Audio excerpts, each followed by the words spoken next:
बिस्मिल्लाहिर्रहमानिर्रहीम। अस्सलाम वालेकुम प्यारे बच्चों, कैसे हैं आप सब। उम्मीद करती हूँ आप सब खैरियत से होंगे। तो बच्चों आज हम करेंगे अपना सबक नंबर 9।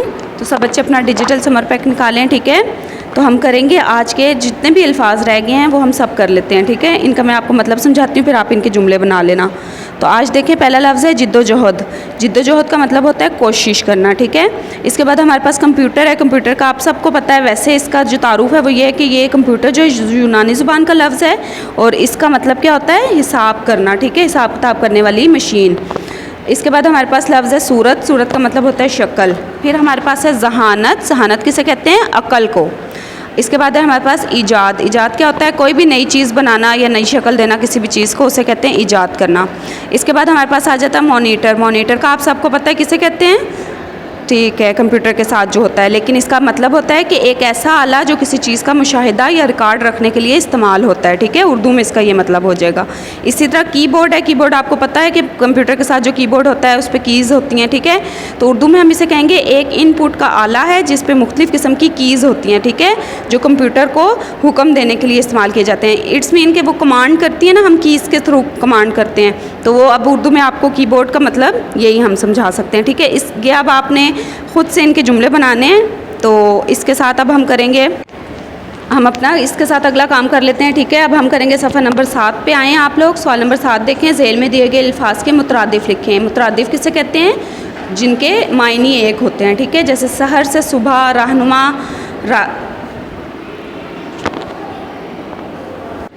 ठीक है, रास्ता दिखाने वाला रहनुमा कहते हैं। तो बाकी के मतलब अब आपने खुद मुतरादिफ करने हैं, ठीक है। इसी तरह सवाल नंबर 8 है। झेल में दिए गए अल्फाज के मुतज़ाद लिखें। मुतज़ाद किसे कहते हैं, उल्टे अल्फाज को, ठीक है। जैसे ज़मीन, आसमान, दिन, रात। इसी तरह बाकी सारे आपने खुद से लिखने हैं। सवाल नंबर 9 में है हमारे पास, झेल में दिए गए वाहिद की जमा लिखें। तो आला, आलात, असर, असरात, ठीक है। ये बाकी के आप लोगों ने सारे इनके जमा बनानी है। अब आप लोगों ने आना है सफ़ा नंबर 8 पे। सवाल नंबर 9 देखें। झेल में दिए गए जुमले पढ़ें और दुरुस्त करके लिखें, ठीक है। वतन मेरा है पाकिस्तान। अब इसको अगर हम दुरुस्त करके लिखेंगे तो मेरा वतन पाकिस्तान है। इसी तरह ये जो बाकी के 3 लफ्ज़ हैं इनको, जुमले को आपने दुरुस्त करके लिखना है। सवाल नंबर 10 है हमारे पास, इलामत फ़ाइल ने इलामत मफ़ूल को लिख कर जुमले में मुकम्मल करें, ठीक है। अब हमें देखें, आज़म ने सबक याद कर लिया, ठीक है। मारिया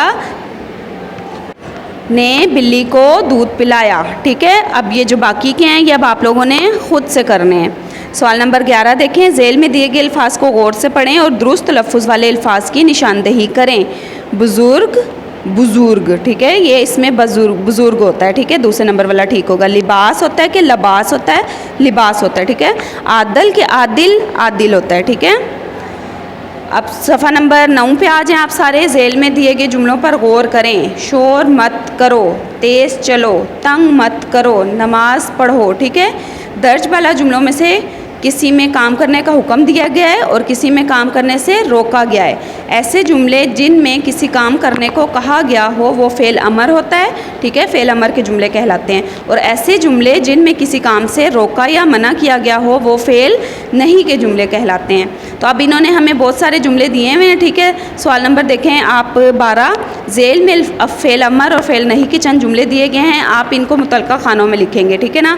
फ़ेल अमर वाला खाना है, फ़ेल नहीं वाला। जिसमें फ़ेल अमर है यानी कि जिसमें किसी काम करने को कहा जा रहा है वो आपने फ़ेल अमर के खाने में लिखना है, और जिसमें नहीं है यानी किसी काम से रोका जा रहा है तो आपने वो फ़ेल नहीं के उसमें लिखना है। जैसे आपको मैं 1-2 करवा देती हूँ। इधर आओ, ठीक है, ये क्या है, फ़ेल अमर है, इसमें काम कहा जा रहा है ना कि आप इधर आओ।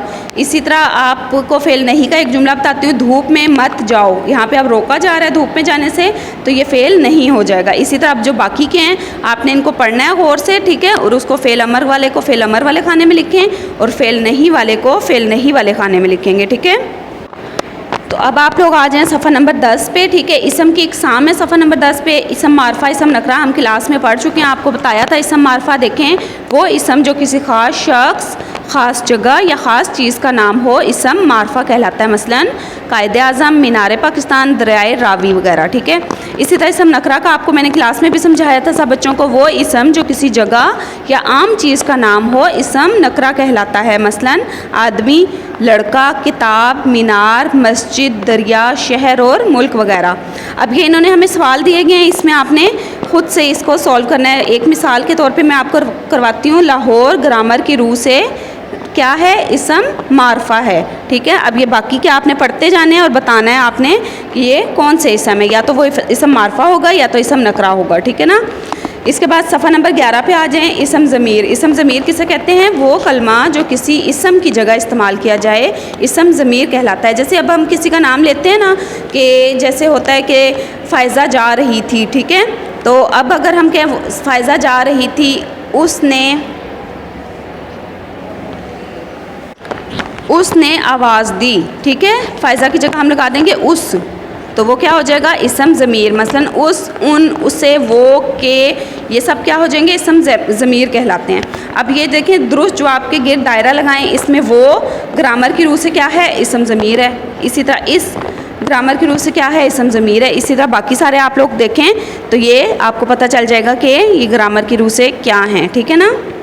तो आपने इसे खुद हल करना है, ठीक है। इसके साथ अब आप आएँ सफ़ा नंबर 12 पे। सफ़ा नंबर 12 पे देखें, हमारे पास है दिए हुए अल्फाज में से दुरुस्त अल्फाज लिखकर खाली जगह पुर करें। ये बहुत आसान है, ये सफ़ा आप लोगों ने खुद फिल करना है। मिसाल के तौर पे आपको एक मैं करवाती हूँ। सब अली की दादी का डैश पूछने आ रहे थे, इसमें कौन सा वाला हाल लगेगा, जी ये वाला हाल लगेगा।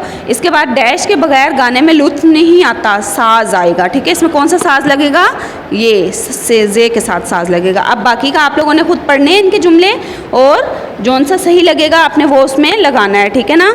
इसी तरह अब हम सफ़ा नंबर 13 पे कर लेते हैं साबके और लाहक के। अगर किसी लफ्ज़ के शुरू में कोई इलामत, हर्फ या लफ्ज़ लगाया जाए तो वो साबका कहलाता है। जैसे बा हिम्मत में बा जो है वो क्या है, साबका है हमारे पास। तो अब हमारे पास सवाल है, दर्ज साबकों में 3 अल्फाज बनाए। साबका क्या होता है, पहले लफ्ज़ लगता है, ठीक है। हम के साथ हम आवाज़, हम अल्फाज, हम मानी, ठीक है। इसी तरह बाकी के आपने साबकों के साथ 3 अल्फाज बनाने हैं। खुश के साथ, अहल के साथ, बद के साथ और अन के साथ, ठीक है। इसी तरह सवाल नंबर 2 में लाहक के क्या होते हैं, जैसे